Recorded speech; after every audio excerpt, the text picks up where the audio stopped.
definitely leads to more of a system of you have only a few people in power because majority rules, mob rules. I mean, that's what it is in a true democracy. That's why our founding fathers didn't want a democracy, and Benjamin Franklin actually warned us. They said, what form of government do you have? And he said, a republic if we can keep it. Yes. Yeah. And Ray Really and I good are sticklers for the constitutional republic issue.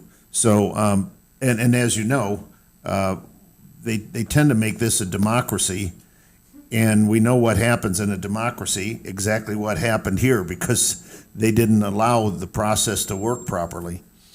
And it Yeah. inevitably turns out to an oligarchy, right? From Yes. a democracy. Yeah.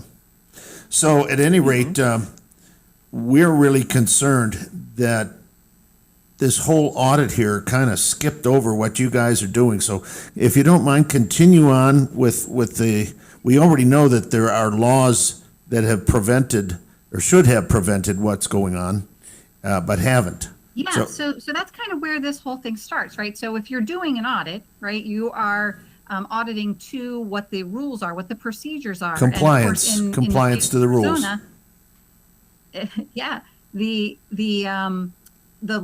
conduct of elections is governed by the Election Procedures Manual, which for the 2020 election was the 2019.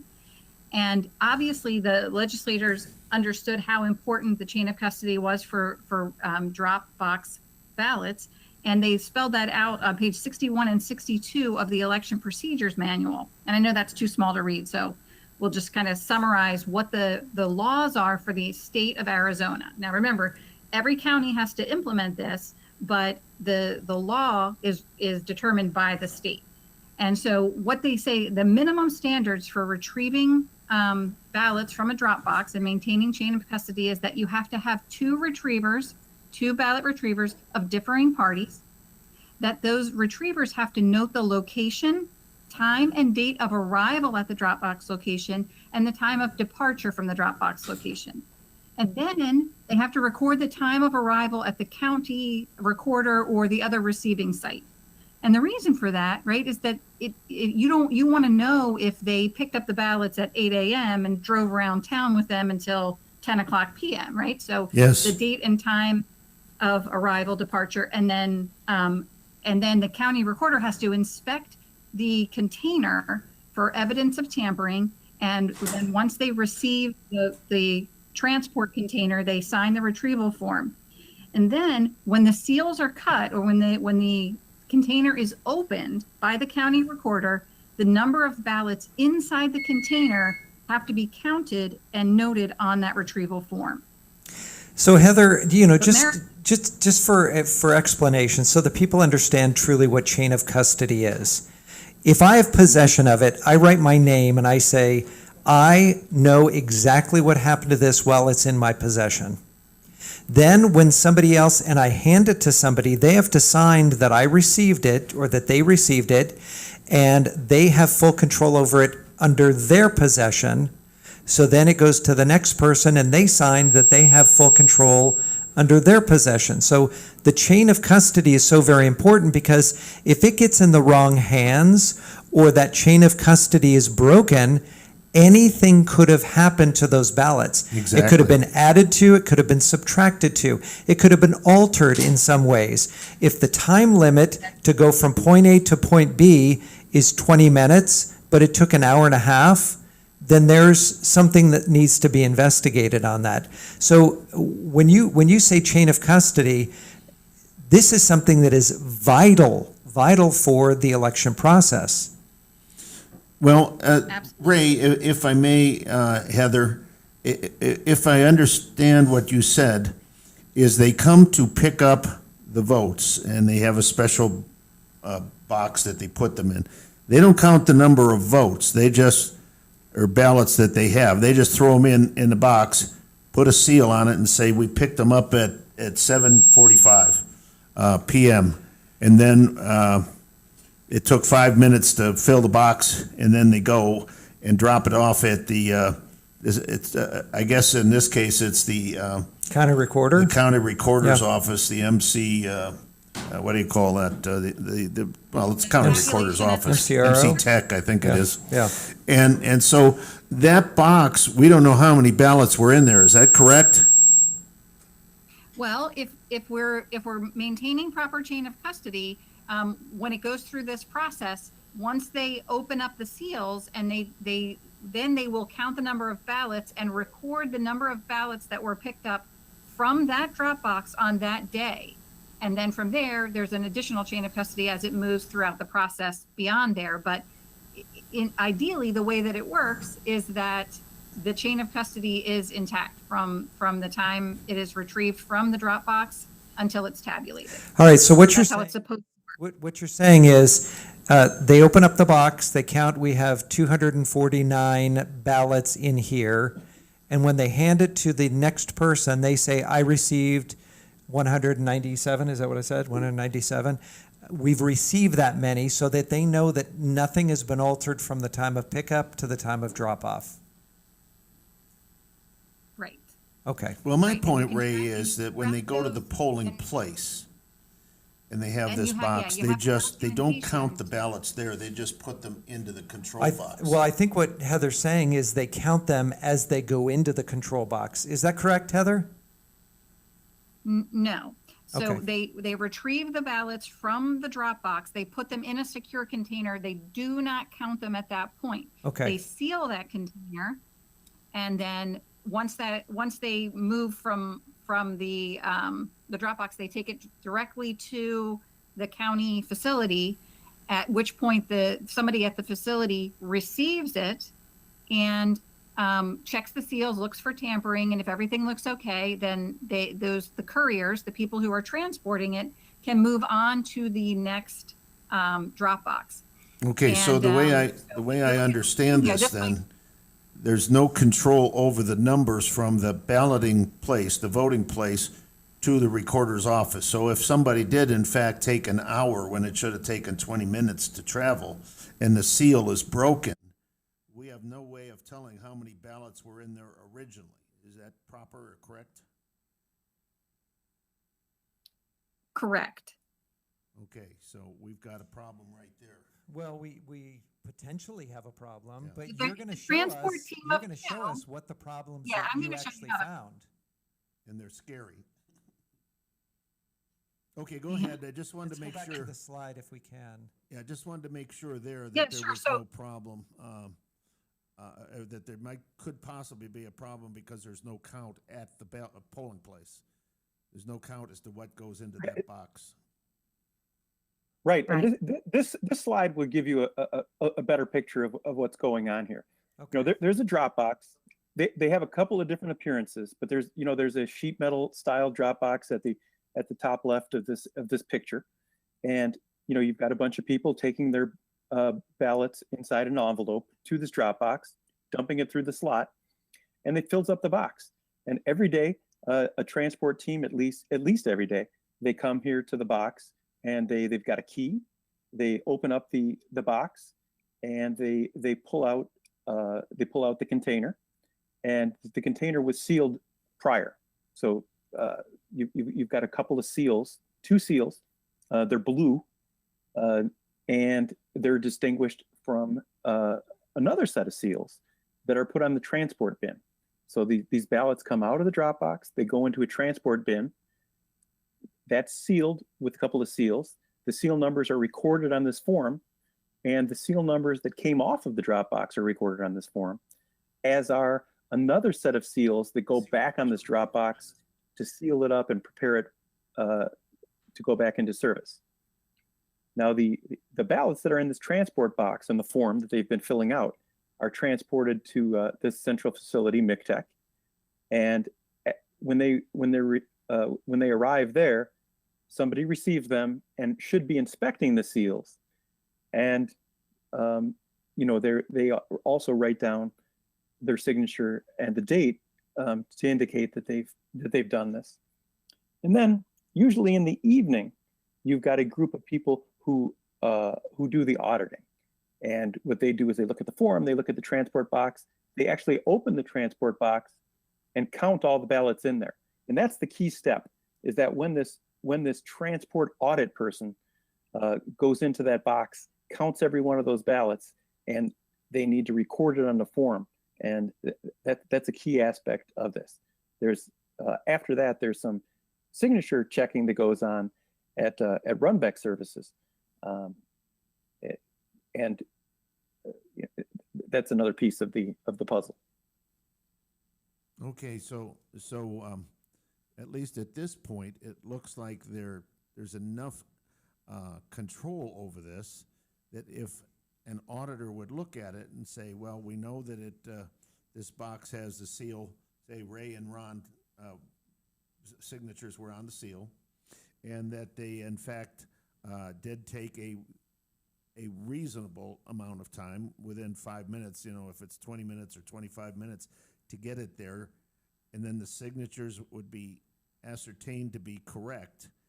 Then they open that box, break the seal, and then count the ballots, correct?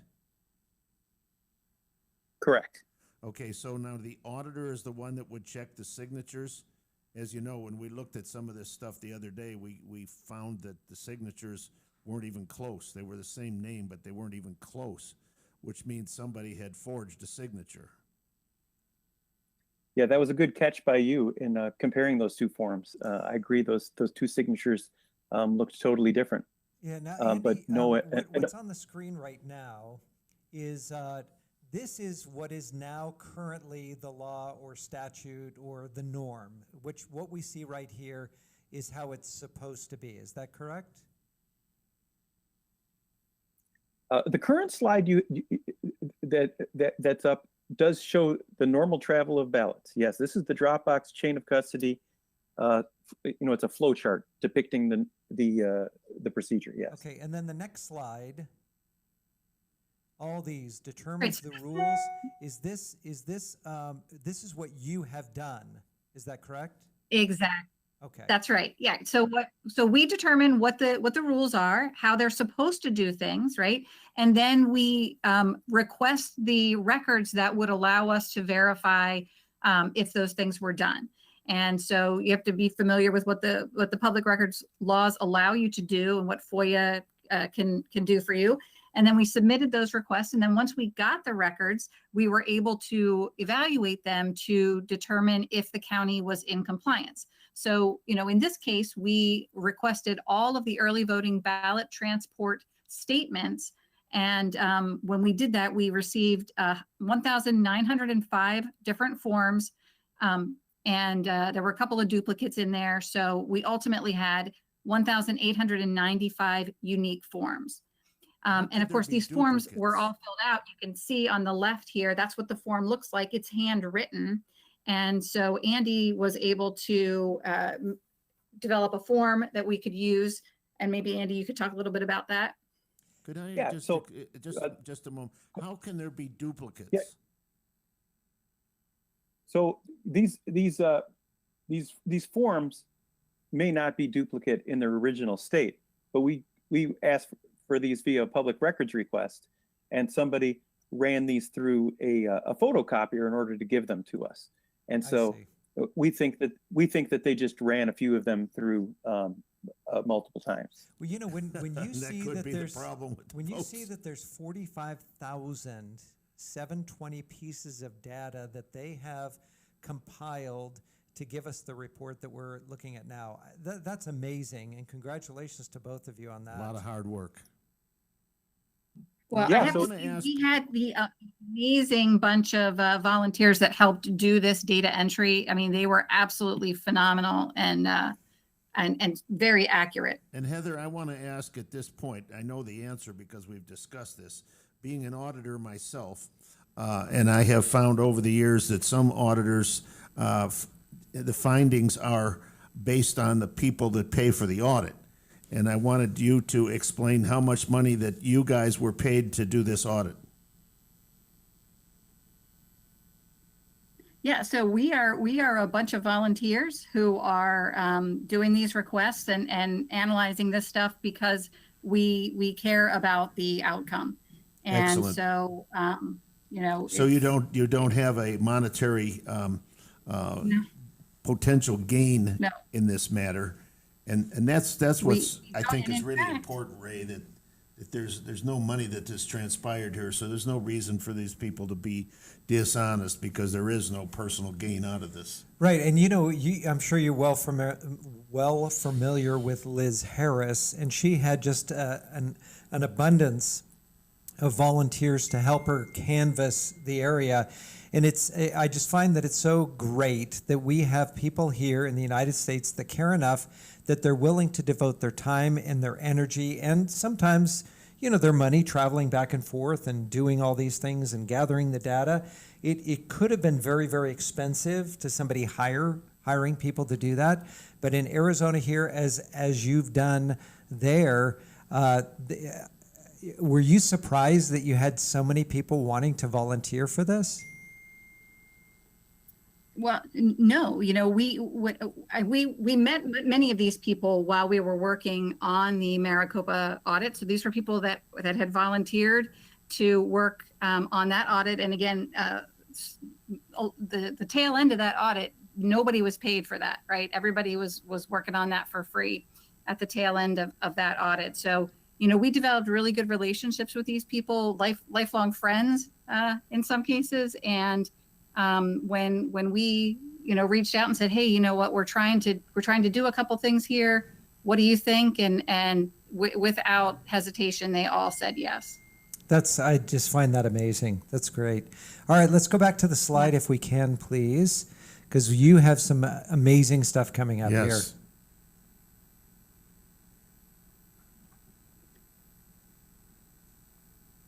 Okay, so in this election, we have, ultimately something like 2.089 million ballots. And so this is a slide to just try to put that into perspective. There's three routes by which the ballots ultimately make it to the central tabulator. The U.S. Postal Service delivered 993,000 of these ballots. 186,000, a relatively small number, were delivered through the polling place tabulators on election day. Those are in-person voters. Yeah, those are in person. And 923,000 of these ballots came into the drop box. Unbelievable. And, they came by two routes. One was, a ballot that was mailed to you was filled out, in your home or your car, and you come up to and drop it in the drop box. And the other one, as we mentioned earlier, was the vote center route, where you walked into the vote center, had a ballot printed for you, and then you put it in an envelope, a white envelope rather than the green envelope that's used for the mailing, and you dropped it in this drop box. Okay. Wow, I can't believe those numbers, Ray. They're astronomical. Almost 1 million voters dropped them. I wouldn't trust a drop box to save my soul. Yeah. All right, show us some more. Yeah, so this is what a form looks like. This is a properly filled out form, and again, it might be difficult to see, but what I hope that you see here is that there's seal numbers are recorded on this form. The location staff member signs it, and then the two transport staff members of differing parties, they sign above that line. Then what you see below that line is the receiving agent who at the recorder's office, when they deliver it, it's signed for there, and then they verify the seals are intact. And then when the seals are broken, the line here that I have in the blue oval is where they record the total number of ballots that were in this transport container from that drop box. And this is how they maintain chain of custody. So they can look at this and say, you know what? We had 135 ballots that we retrieved from this drop box on this day, and it all tracks back. Wow. However, what we found as we went through all of these forms is that out of the 1,895 unique forms, 1,514 had no ballot counts. Oh my God. So Okay, we wait, were can you determine- repeat that? Say that repeat that again. again so that everybody can hear Sure. this clearly. Yeah. So out of the 1,895 unique ballot transport forms, these chain of custody forms, 1,514 had no ballot counts. But that's a And requirement. basically- Isn't that a requirement? It is a requirement in the law. The EPM is pretty clear about this. And without that, we don't know if they retrieved 10 ballots or 1,000 ballots. We just have no way of knowing how many ballots were retrieved with each of these 1,514 forms. To our listeners, did you hear that? Now, I'm going to ask the next logical question. How many people here have been called on the carpet and even possibly been charged with some kind of a misdemeanor for malfeasance in their office and job? Maybe you don't know. None that I am But aware. I'd venture to say no one. Yeah. Yeah. And I'd like to ask the Board of Supervisors and some of our senators to prove me wrong. So All those right, of you that so are listening, prove us wrong. Let's move forward because this is too much. So this is again, we looked at the slide that Andy talked about how out of all of the ballots for the entire election, 923,000 of them were received from these drop boxes, right? Whether it was an outdoor drop box, a drive-up drop box, or a drop box in a vote center. So we should have chain of custody. We should have a record of retrieval for 923,000 ballots. But what we did after we went through all of these forms, we counted the total number of ballots recorded on all of the 1,895 forms from Maricopa County. And this is what we found. So Only- truly, Go ahead. only 183,406 of these 923,000 ballots had the required chain of custody. So that's in the blue or the dark color? The purple. Yeah, that's Purple, that blue, dark, whatever. that purple hued color. And the red and are the ones the that did other- not the have other chain side of of this donut. 80%? Are you kidding me? Yeah, All right, the other so- side of this donut shows that there's 740,000 ballots with a defective chain of custody. And Okay, it's so 80%. just, if you This can, is please, a Andy. huge fraction. Andy, so run down what a possibility of a defective chain of custody could be.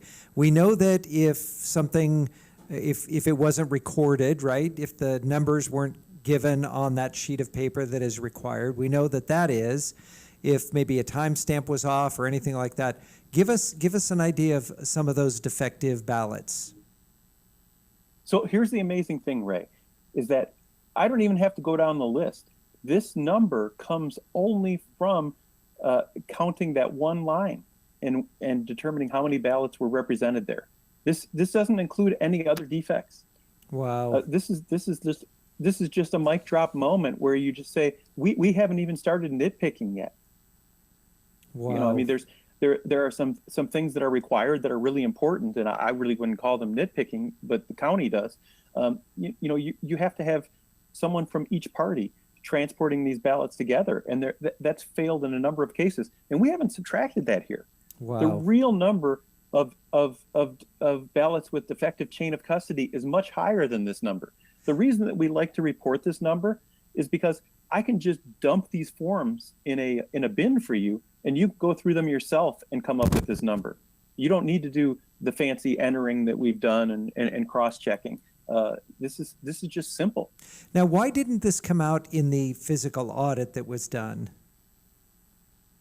It wasn't included in the audit to some extent, but in another extent, we attempted to.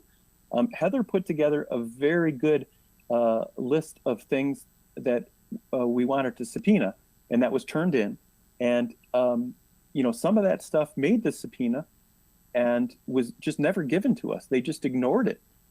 And so we weren't able to go beyond the bounds of the artifacts we were given. Well, You know, Ray, if I did my job only 20% accuracy as an auditor or as an accountant, you know what I'd be doing? I know what I'd say to Pounding you. the pavement looking for a new job. What I would say to you was, you're fired. To quote a very famous president. Okay, tell us more. Yeah. Okay. So we dealt with another issue here where we had asked. We said, listen, we would like to see all of these undelivered ballots. We know that thousands of live ballots were mailed to the wrong address, and we wanted to know how many of those were returned to the county, how many were delivered to the wrong address, and how many of these ballots were discarded. So in order to do that, we created another. One thing I want to interject here is that this is like part of the bigger picture. There's a question of all sorts of election materials, and where are they? People print ballots, they print envelopes, and all of these things need to be tracked. And what Heather did here in requesting and analyzing this is she said, hey, I'm sure that some ballots were undelivered, and where are they? This is something that by the retention laws someone should be retaining, and she thought of that, conceived that a public records request needed to be made, and then did it. And here it is. Go ahead, Heather. Okay, so what you're both saying is, anytime that something is printed as an instrument, this becomes a legal document with regard to voting, right? There's so many pages that were printed. So if a printer prints out 100,000 ballots and we receive 90,000 back, we need to know where the other 10,000 are, right? Because these are legal documents for the voting. And what you're saying is you said, well, I'm sure that the post office sent out some that were maybe delivered back to them, undeliverable, or basically what happened to them, right? Was that the basis of this? Exactly. Okay. Exactly. So let's take a look at that form. Yeah, so we did the request, and what the response that we got from the recorder's office was, we don't have any chain of custody documents for transporting ballots back from the post office to the county because no ballot packets were returned. Instead, they told me that the United States Postal Service disposes of the ballot packets. And so I inquired further about this, and I said, well, wait a minute. How do you know what they're disposing, or how do you know that somebody's address was wrong? And then they said that they receive electronically from the post office every day or days a list of those undelivered ballot packets. And then at some point after that, the county cancels the barcodes on the envelopes. And it could be several days before that cancellation takes place. But the fact of the matter is, inside those envelopes are live, authentic mail ballots, right? And so, you might think, well, okay, well, if they're destroying them, then, all right. So I did a public records request, and I said, I would like copies of the proof of destruction of those undelivered ballots. You Right. said the post office destroyed them. So give me a copy of the proof of destruction. Let me And the throw recorder's this office said, concept out Wait, here. I'm wondering, what Oh, did you're still- they say at the Postal Service? that they do not have proof of destruction. Okay, so we're to believe that. They said that they did it, and we're just to believe that that happens. Here's my point, Ray. The Postal Workers Union endorsed Joe Biden. Did you know that? Could there be a conflict of interest there? This is crazy. I mean, some Yeah, of and these things you here's wake where up it and you gets- think, no, I couldn't dream something this crazy. Well, I'm sure you've heard it around the country that they sometimes receive more votes than registered voters. And it looks like this is how it happens. Amazing. Yeah, I mean, there's certainly an awful lot of vulnerabilities, and what's really interesting here is, Stephen Richer did an audit of the 2018 election, as you might remember, and he released some of his findings there, and one of the things that he found, which was reported in his January 2019 audit report, is that he was concerned about allegations of ballot harvesting and allegations of efforts being made to find ballots in the trash and vote the ballots. This was Stephen Richer had identified this as a problem in Maricopa County in 2019. Now, you know And what it was so credible. Okay, no, I'm so sorry. Please continue.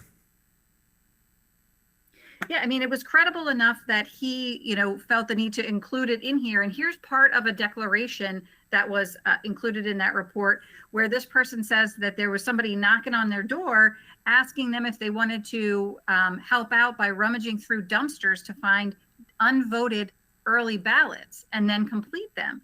So again, I mean, just thinking about the vulnerabilities associated with having, 56,000 Oh my gosh. undelivered ballots that nobody can provide documentation as to the whereabouts. And of course, we know that the difference in this election was about 10,500 ballots. Allegedly. So, Stephen Richer, he was involved in that, and that was his report that you just showed. And then he became the county recorder because he wanted to make the county recorder, what did he say? He wanted to make it, I can't remember the I exact forget exactly what he said. He wanted to make it not exciting again, like Adrian Fontes did. Boring or something. Boring again, yeah, something to that extent. What I found so strange, he was so willing to stand next to the Board of Supervisors and say that everything was done correctly when he actually ran in that election, and he was not privy to how the election was run, and it was still the same Adrian Fontes who ran that election. It doesn't make any sense. There were a lot of people that were pretty disappointed in. Well, you would think that if you were not involved in the election, you would have to basically say, "I'm sorry, I was not involved in the election. I can't." No firsthand information. I have no firsthand information. I can't give you either way whether it was or it wasn't.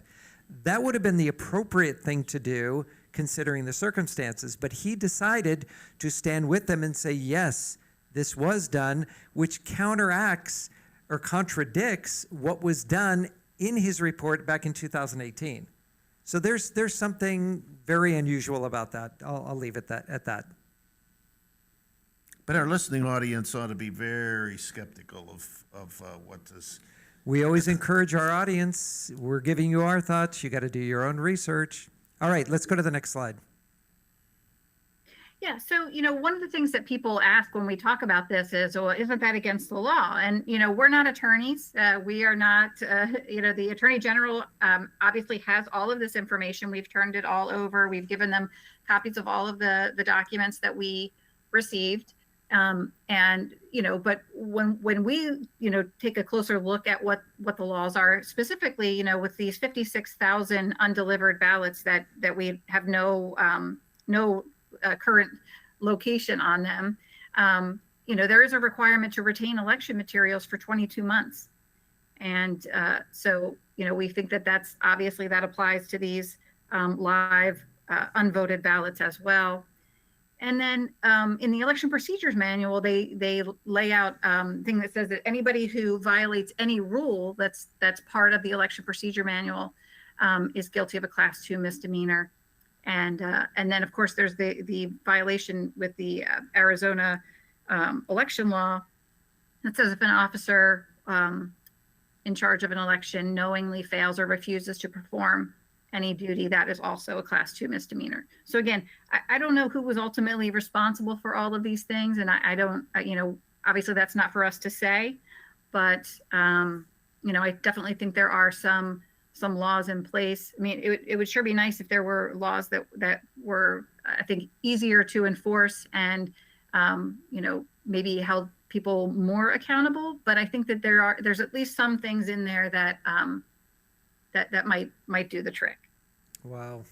I agree. And looking at the ARS, for those who don't know, means Arizona Revised Statutes.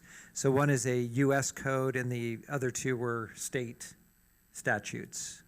And the interesting thing here, if I may, there are 5 supervisors here, and one of them had to resign because of some statements that he had made. And we see perhaps, Ray, that all 5 of them by the next time we have an election, and that's the unfortunate thing, is that won't be till 2024. But I really have a feeling that all of these people's careers are over. And if they're not, they should be, in my opinion. Yeah. Okay, let's go on to the next slide. So what we have here are, you asked earlier, like about some of the other defects in the ballots. And as Andy mentioned, we didn't count any of these other defects, right? The only thing that we included in the 740,000 were those that had no counts. But in addition to the no counts, there were some other violations as well. All right, now that might be a little bit small. Go back to the previous one. Tell us what it says in the red and what it says in the blue, because it's very, very small for our listening audience. Yeah, so here we're pointing out the defect of no ballot counts, which we've talked about a lot. But in addition, there are missing seals. We have a requirement here that the blue Dropbox seals that were returned from the Dropbox after they were broken, those should be here. They should be printed on this line, and they're completely missing. Okay, so somebody signed it, they submitted this form, but it's missing the seal and it's missing the amount of ballots. Is that correct? Yes, and Okay. they signed this as the transport auditor. They signed it as that it was audited. It's bizarre. Well, I would resign and have walked away before doing that. all right, now you have some of these highlighted in yellow. Yes, here's a sheet that has a plethora of these problems. There's only a single courier who did the transport here rather than the two. There are no seals recorded for either for the removed seals that were removed off the Dropbox or the ones that were replaced. And there's no receiving agent, no ballots. Now there is one thing that putting all these 42,000 pieces of data in did allow us to unravel. And there's a possible explanation for them not putting the blue seals in here. They had bins to transport these ballots that were too small, and so they had to use a number of them. So what that forced them to do was to have to use 2 or sometimes 3 forms to cover a drop-off. But rather than copying the information onto each one of these forms, they just omitted it. And so you have to walk around and look for the puzzle pieces. What form was filled out with this one, and what seals does it have on it? And we've done a lot of that, and you still find a lot of problems even after you've accounted for that. In any event, there are certain rules, regulations, statutes that need to be met. And if they weren't met there and they were dropping off these boxes, it should have been notated or noted that, there was an over and abundance. Here's the way it is. I mean, there should be a place that it's written in there, not just haphazardly saying, well, yeah, whatever, it's no big deal. This should have been documented correctly. Yes. One of the things that bothers me about this whole thing, and it's the main fallout, I don't have any confidence in our electoral system because of this. And you know what? That's really sad. It is. Because we should be able to do it. Ron and I have been talking from the very, very beginning that every single election cycle, every single time that we get there and we go in and we vote, it should be able to audit. It should be mandatory that it's audited right away, that we know exactly what happened. And for people to say, you don't need an audit, there has to be some sort of fraud. And Ron, what do you say all the time? Well, as Heather pointed out at the beginning of the show, that is, it's not about wrongdoing or right doing, it's about compliance to the law. That's all we're wanting to do, is say, are we doing this properly? And obviously, we can see this over and over again. Andy and Heather, It's what not you've brought being out done properly. is a majority of this was not done properly. And you'd think it would be a Yeah. very, very small. I know they train these people. A lot of these people are, in fact, they are on, on the payroll. People are paid for this.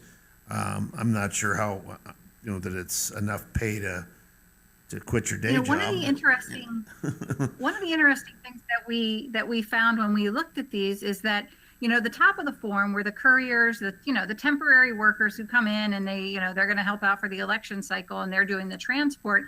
The majority of the issues that we found on the form were not on the top part of the form, right? Those were generally filled out pretty well. Where we saw the majority of the issues were the areas of the form that are filled out at the county at MECTEC. So it wasn't actually the people who were transporting, it was the people who were receiving? Is that what you're saying? Yes, the majority of the issues, and in fact, the 740,000 that we counted, all of that counting was supposed to have been done at MECTEC. And Ray, am I mistaken, or isn't Fontes, who was the county recorder, isn't he running for governor of the state of Arizona as a Democrat? Or did he drop out? You know what, I'm not sure, but obviously this was not important to him. I just can't believe the guy'd have the cojones, as we say in Arizona, to put his name on the ballot for governor when you've screwed up your job. So, But I mean, that's his MO, though. I mean, it's not as though this is the first time this has ever happened. All right, show us more. So let me just say that Adrian Fontes is running for Secretary of State. A Secretary of Oh, State, that's not right, governor, Secretary of yes. State. You're right, and that's the person that's in charge of for the whole state. the elections. Yeah, that. The statewide elections. Oh my goodness gracious! Amazing. Yep, the chief election official for the whole state. Amazing. Wow. All right, here's another sample violation.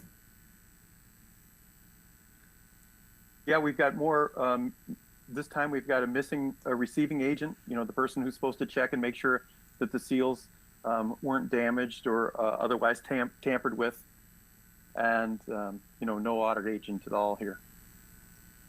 In this one, you've got somebody, one of the people who went out, one of the couriers who went out to look at the Dropbox, they got there and they made this important note: no seal to take off, none to take off.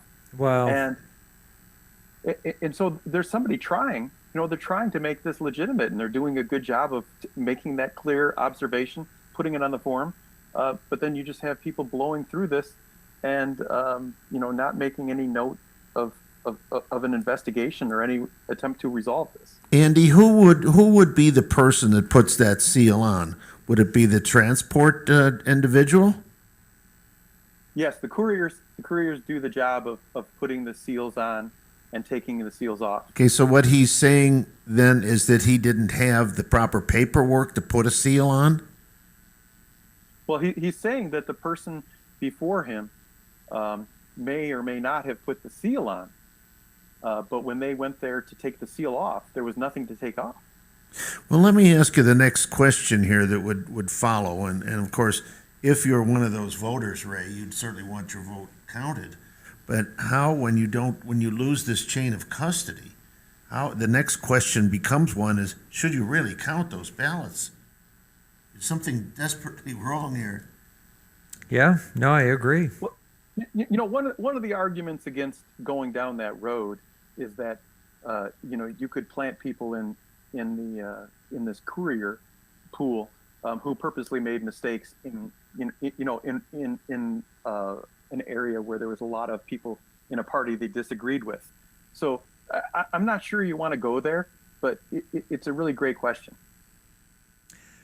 And I see your point on that as well. When we used to vote in precincts, the precincts would have the final number and then they'd call it in, and they had the ballots there, they counted them, they knew the people coming in.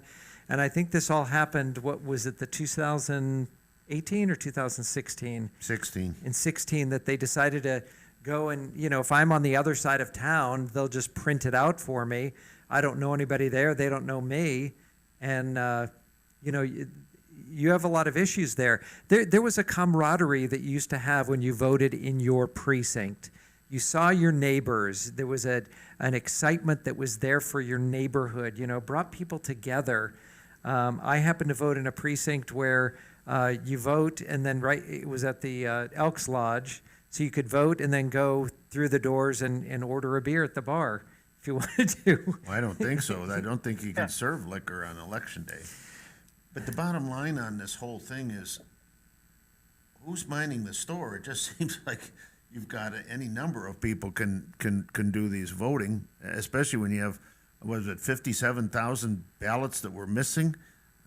I mean, this is the craziest thing that I've ever heard. Well, I know there was something going down at the state capitol today with regard to one day, one vote.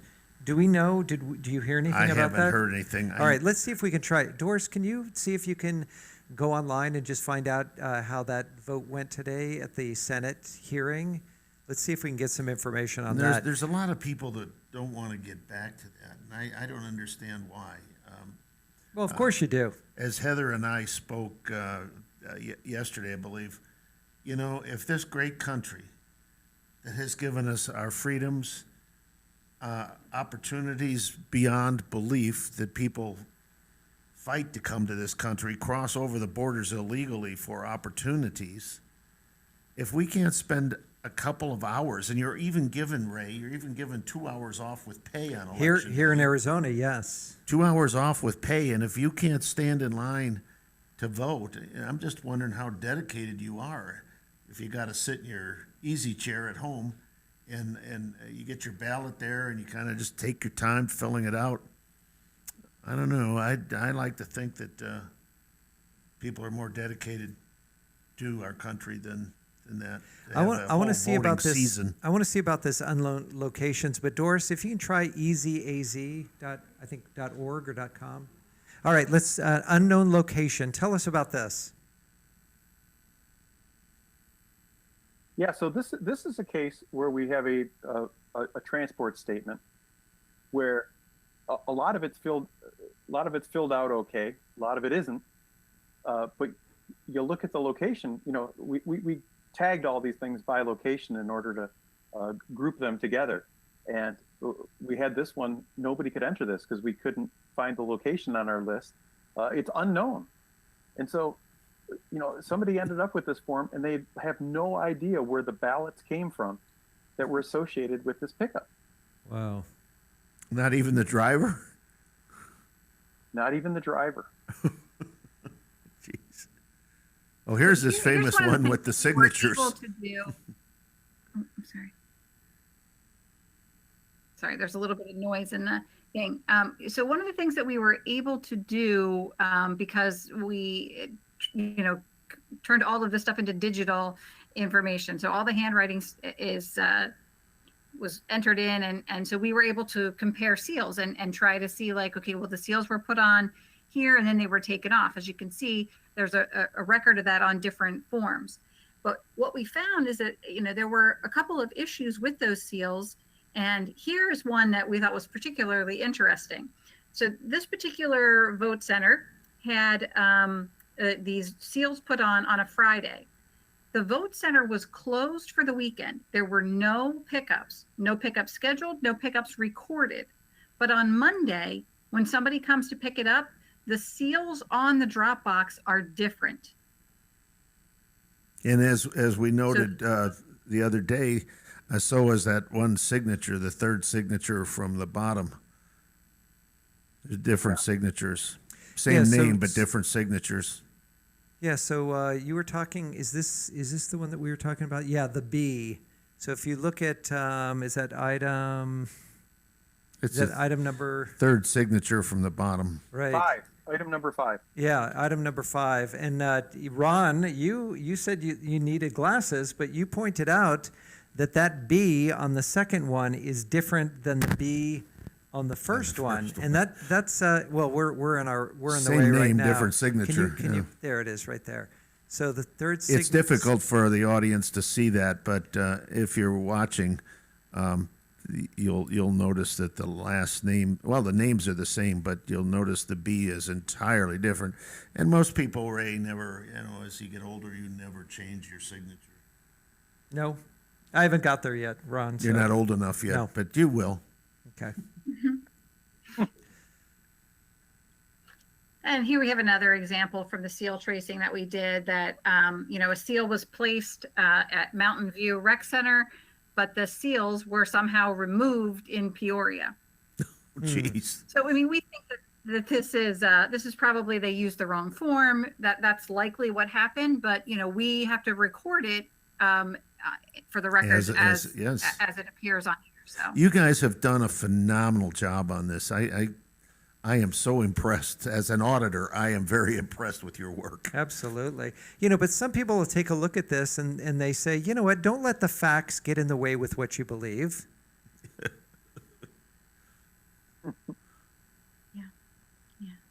Okay.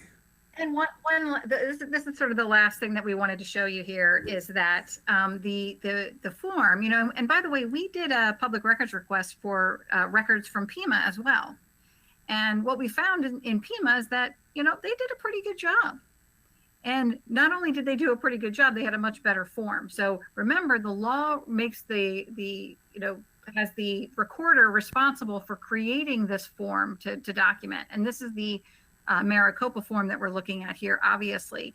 But this form is actually not compliant with the election procedure manual requirements for chain of custody, specifically in that it does not even have a space. It doesn't have a field to record the time that is required in the EPM. So, we talked a little bit about how long was it from the time they, got the ballots till they dropped them off at MECTEC. Well, we don't know that for any of these forms because there's no field for the time. Well, Heather, one of the things that I've noted in the entire state over the years as a employee of the Auditor General of the state of Arizona is that we have 15 counties out here, and I know you guys have gazillion counties back there, but we only have 15 counties, and yet the processes are different. The equipment is different. Some people will use the Dominion equipment. Others will use other companies. The forms are, I'd like to see some standardization, at least through the Secretary of State, that all of the recorders would, in fact, utilize. It makes it easier to audit. It makes it easier to comply because a number of people have actually looked at the form to determine what information needs to be on there. As we discussed earlier, there's some things that are absolutely missing there. Like if there is no seal, what do you do? Does it tell you what to do? How do you present that? Do you just scribble in the margins? This whole thing it makes Arizona look like we're back in the days when we became a state. 1912. Yeah, Ron, we have mixed feelings about the standardization. The more you standardize things, it's also easier to, once you find a way to cheat in a whole bunch of different places. And so, having some variability allows new ideas to come up and new things to be implemented. It's just a matter of having really good people in your Secretary of State and in your county clerk offices to pick the best ideas and to implement them as well as possible. And I hope we can put some energy into that. Well, I'm hoping that the legislature here is looking at a goodly number of activities here, and we're really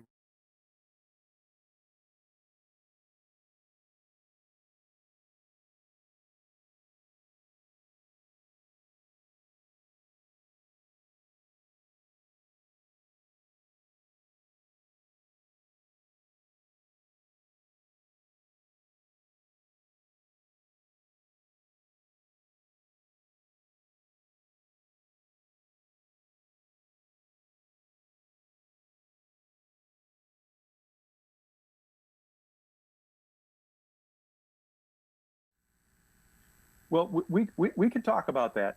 So we presented this to Senator Fan, and we were supposed to present this on February 7th in front of the Governance Commission of the Senate, the subcommittee, and it turned out that this was deemed too explosive. Were the words, and we were asked. Say that to one more wait until time, the attorney- real loud. Yeah, it was deemed too explosive, and the thinking is that there's a coalition that was put together to try to make some improvements with some of these bills, and that this would have blown that coalition apart. And so, along with that, we were told, "Hey, let's wait till the Attorney General verifies that what you did." And we've talked to the Attorney General, and they verified what they did, and they've said things like our work is like rock solid. So there are lots of people who've looked at this in the government, and hopefully they'll do something with this. Well, that's a little scary. As a matter of fact, a lot of these bills are being rejected in the Arizona House and Senate. Now, I'm not going to say that's all bad, because some of them do conflict with each other, and it's difficult to pass a bunch of laws that are in conflict. But there's something that drastically has to happen here and in your own states as well. I know, Heather, in your state, I've been watching some of that stuff. It's crazy what the Supreme Court in your state has done. They've actually passed legislation, and as we all know, that's a no-no.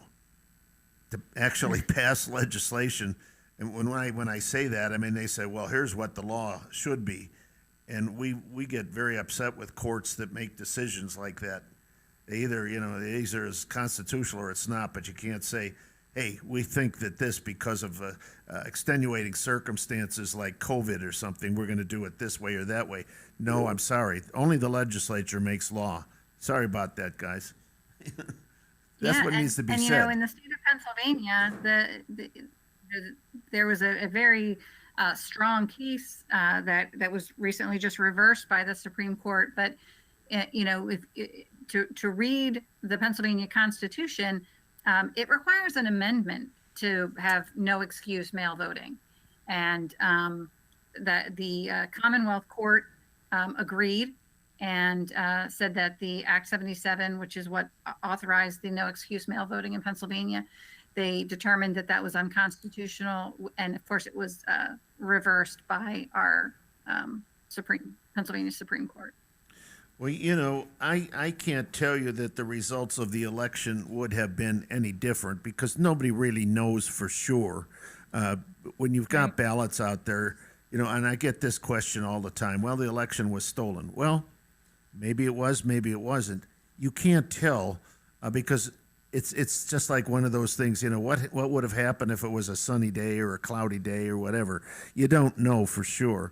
But the bottom line is this: Americans deserve, this is our country. We created the federal government, not the federal government created us. And we know, look at what this president has done to this country in, I don't know how many months. It's we're talking about 14 months, 15 months.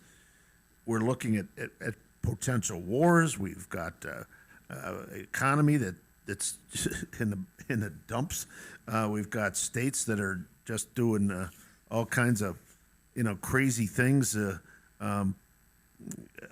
because of their legislatures. That I could go on and on and on. Most people know that. But the one thing that I want to tell everybody: do not get discouraged. You've got to stay in there, okay? And you've got to always, always, always do the right things. So I don't want people saying, well, it's just too bad, okay? The thing is, never give up, never. Okay, is there anything else you'd like to say, ladies and gentlemen? I shouldn't say ladies and gentlemen, to our guests. And then we're going to have another guest here in just a moment. Do you have anything else to say? Yeah, I want to pivot on that a little about this not giving up thing. We're not giving up. We're looking at the 22-month retention policy as an important and acceleratingly approaching deadline, and we have a lot of work to do. We've done some work that people think is really good, because we've actually shown violations of election law, and we've actually shown the number of ballots that are connected with those violations of election law. And I'm not sure how many people you've seen that have done that. We've done a pretty solid job of it, and we need to do more. So one of the things we're hoping to do over the next few months is to accelerate this, to get more people working on this and using some of the methods that we've used in the past and that we've developed successfully to create more reports. We've created 4 rock solid reports that anybody can read at our website, verityvote.us. And if you'd like to contribute to this, we have an opportunity at the bottom of our website, if you scroll all the way down past the reports, to sponsor. Give that And we website welcome you one to more come. time, please. Yeah, so one more time, it's Verity Vote, VERITYVOTE.us. And, scroll all the way down to the bottom of that, click on that, and there's a place you can interact and you can say, hey, this is the state we're hoping you can work in, or here's like a project that we'd like to see you put some time on. And, we're not necessarily going to do it just because you suggest it, but we take those very seriously and we put them into our planning.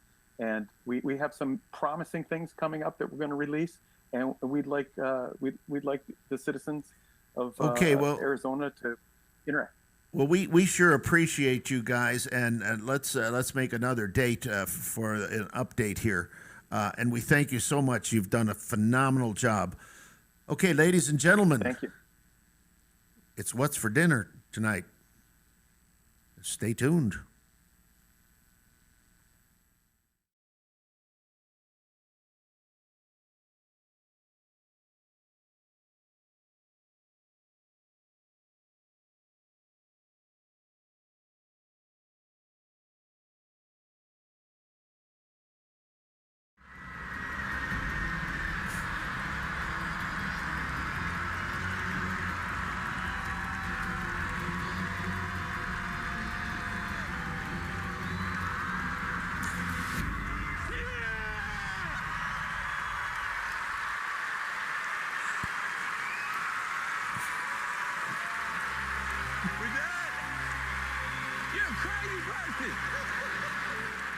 We are, of course, grateful to all the members of the sword-swallowing fraternity and our medical colleagues.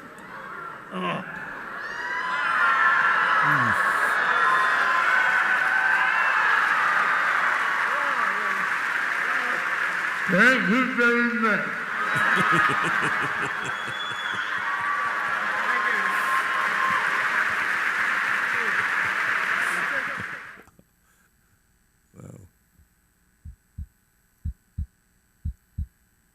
My God.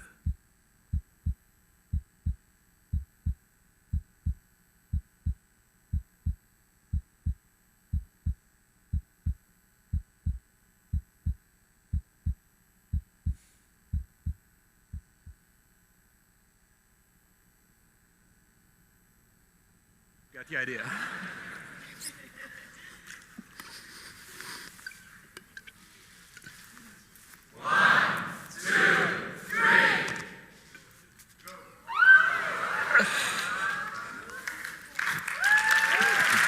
Yeah.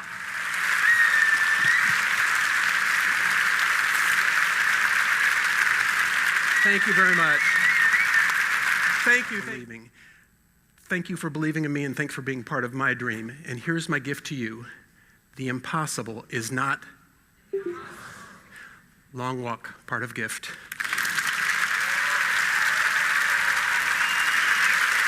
Thank you.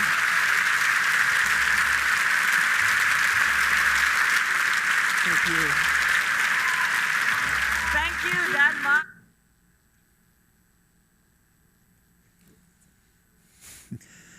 Wow, wow, wow, It's wow. What's for Dinner, Ray. Oh, my goodness gracious. We'd like I want to shake your to, hand. Anybody that could do that. we'd like to welcome to the show. This is the one, the only Dan Meyer. How are you, Dan? Greg. How are Oh my gosh. We've been trying to get Dan on this show for such a long time, but you have been out traveling all over the world, and we've not had an opportunity to have you on the show, but now you're here. I'm here. I'm here in Phoenix right in now. person. In person. Wow. That's right. And you know what? I saw you do this a couple of years ago. Right? And right here, Right as here. a matter of fact. Yeah. And ladies and gentlemen, he actually had me ping the sword to make sure it was real. It wasn't. I a could still spring, remember was it? feeling that on my heart. Yeah. Well, and you know what? The video that showed the X-ray of that thing going down. Oh my gosh! You should have seen Ray's eyes. Oh, my- You hadn't seen that before, huh? No, that was I the hadn't first time. That was part of my TED Talk. The last bit was the TED Talk. The first one was America's Got Talent. I did 2 seasons all the way to the finals. Then I went and did Italy's Got Talent, France's Got Talent, Israel's Got Talent, Australia's Got Talent, and I'm getting ready to go back and do Australia's Got Talent again here in June. And then after that was I won the Ig Nobel Prize in Medicine. That's at what I was Harvard. going to say. I read that Yeah. in your bio. Okay, now tell Congratulations. everybody for our audience, what does that mean? There are 10,000 to 50,000 nominations each year for 10 different awards at Harvard for the past 34 years.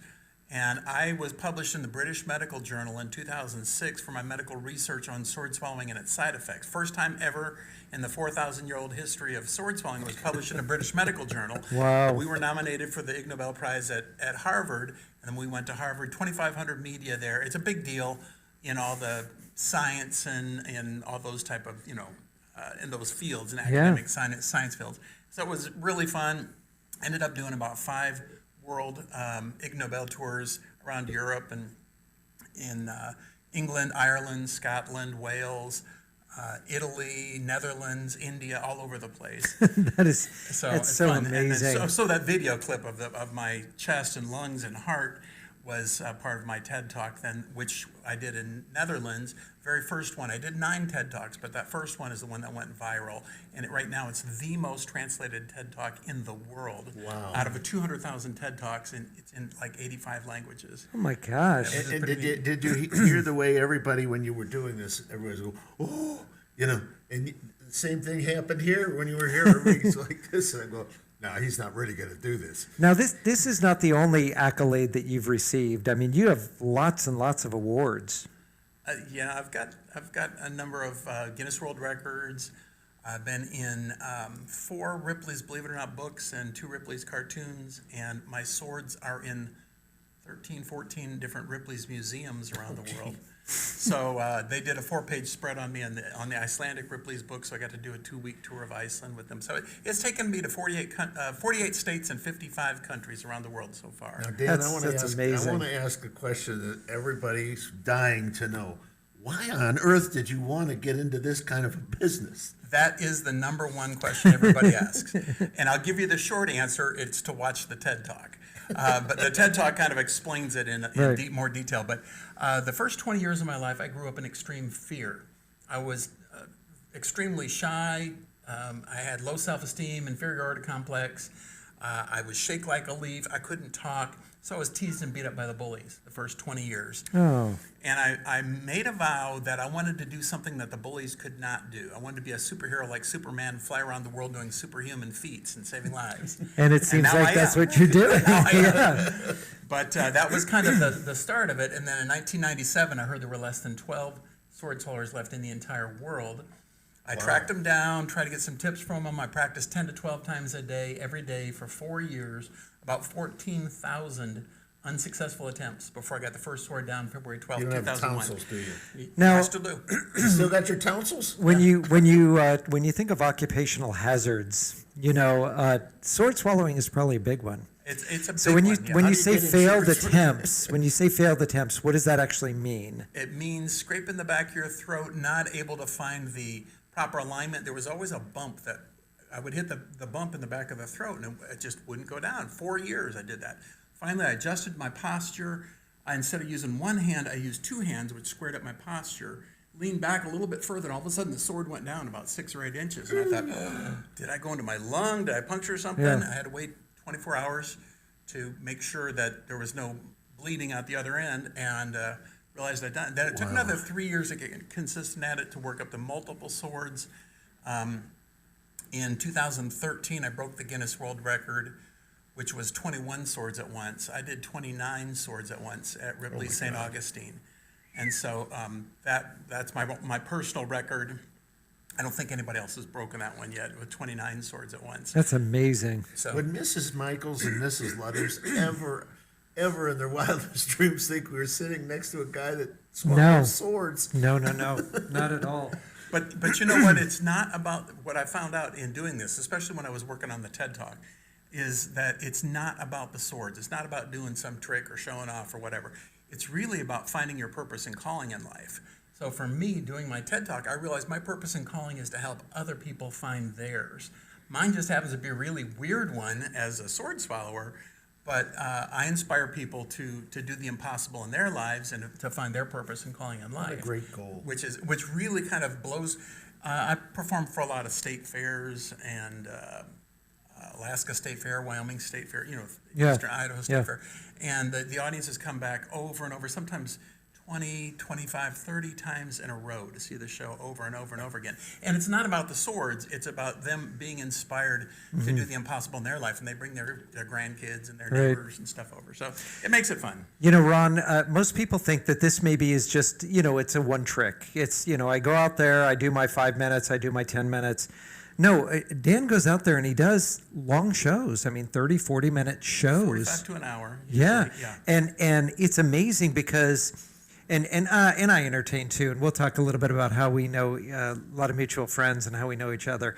But when you think about Ron Lutters, get on stage, be out there for 45 minutes, keep the people there and entertained, and when they walk away, they want to come back for more. That's a huge feat. Oh, It yes. doesn't just happen. Most people stand up on stage and they get such stage fright, it seems like it's forever. But when you're on stage for 45 minutes to an hour, how long does it really feel to you? It feels like 15 minutes to me. Yeah. Because I'm having a blast. Yeah, it goes by I'm like, so man, I wish I quick. could go on and keep Yeah. going. Well, you're a 'cause- very personable guy, and of course you're a good-looking fellow, and you got Donald Trump hair. Yeah, right. And so they mistake you for Donald Trump, I'm sure. I used to get that quite a bit. Did you really? Well, Ron, it was the same event that we saw Jake and we interviewed him that I met Dan for the first time. And it turns out that we have so many mutual friends that I actually got on the phone. We got the pictures. We sent him out. And then we have that same friend came into town and we had dinner with him. And it was a great time. But we both worked in the cruise industry. So I worked and we just kind of missed each other Yeah. a few times. Now, Dan, tell us what you did on the cruise ships. So from 1979 to 1987,